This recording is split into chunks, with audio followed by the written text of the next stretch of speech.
welcome to today's episode of GirlExec. I'm Isha, and I'm joined by my beautiful friend Kristy. Today's episode is Managing Up. This is about how you can become a strategic partner for your manager, essentially by understanding his or her requirements, setting your goals accordingly, being self-sufficient, and then finding ways to benefit both you and your manager professionally. This helps you to build trust, to gain respect, and ultimately to be on their mind as opportunities arise in the organization. Absolutely. One thing that's critical is understanding their goals. Understand their goals personally, professionally. Understand what are the pressures and the challenges that they are facing. And I would say definitely understand what their expectations of you are. All of these things help you know how to best help them. And, one of the things I think about, I had a VP who joined, and at that time I was leading an area called talent management. This VP had a very different way of thinking about all of the things that I did in my world. She thought about it under the umbrella of employee engagement. And it took me a couple times to understand her vision, her priorities, how she saw the challenges, right? There were challenges, but how she saw the challenges in the organization. With that understanding, I was able to then put together a strategic plan and propose it to her around how everything in talent management aligned with this overall vision to really drive and improve employee engagement for the system. It also allowed me then with that to become a mouthpiece and give voice to what her priorities were every time I was in conversation across the system.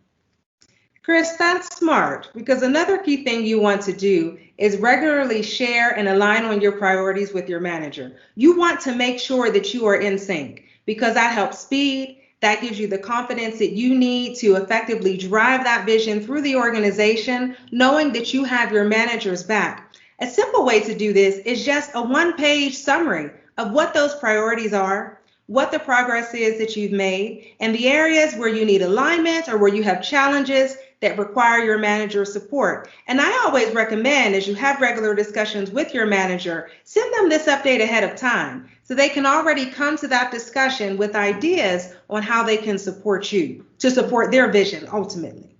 Absolutely. Well, we've talked about the black and white, the business side of it. One thing we cannot miss is building trust.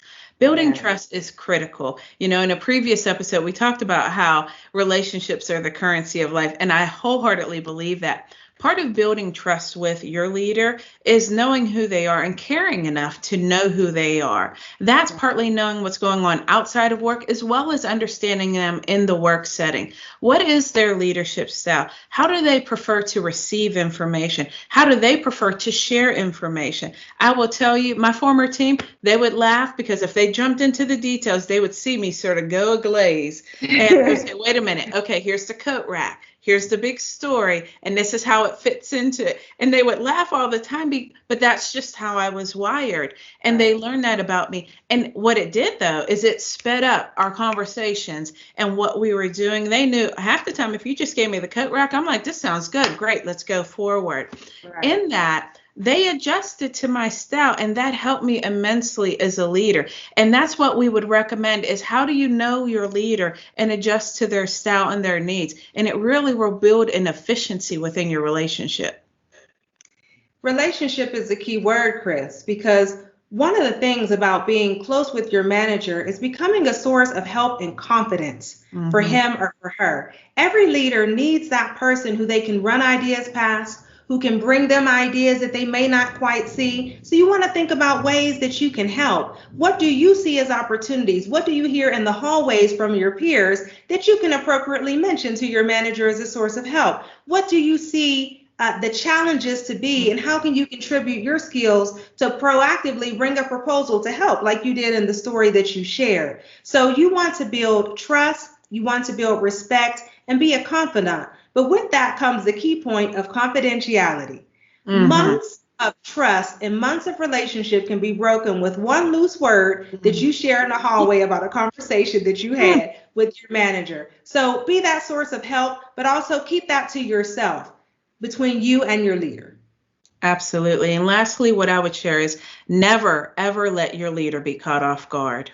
If you know something just blew up, or if you know there is just a sensitive political situation that came up and there's been a shift that is not positive for you, your leader, or your division, you make them aware immediately, and not just make them aware of it, but help them understand, what have you already thought about? What steps have you taken or are you thinking about taking to get their feedback on? So not only are you keeping them out of being blindsided by it, but you also are showing how you are going to help and be in support of either course correcting or making it better, whatever that scenario is. Never let your leader be blindsided.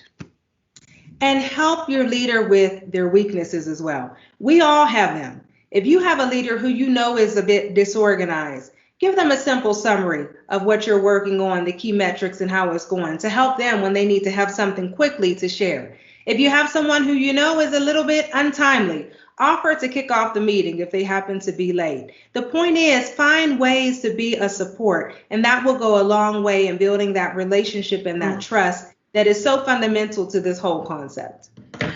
Well, thank you for listening. We hope that you could take something away. Please take time to subscribe to GirlExec, where we share 5 minutes of conversations to enrich your career and life.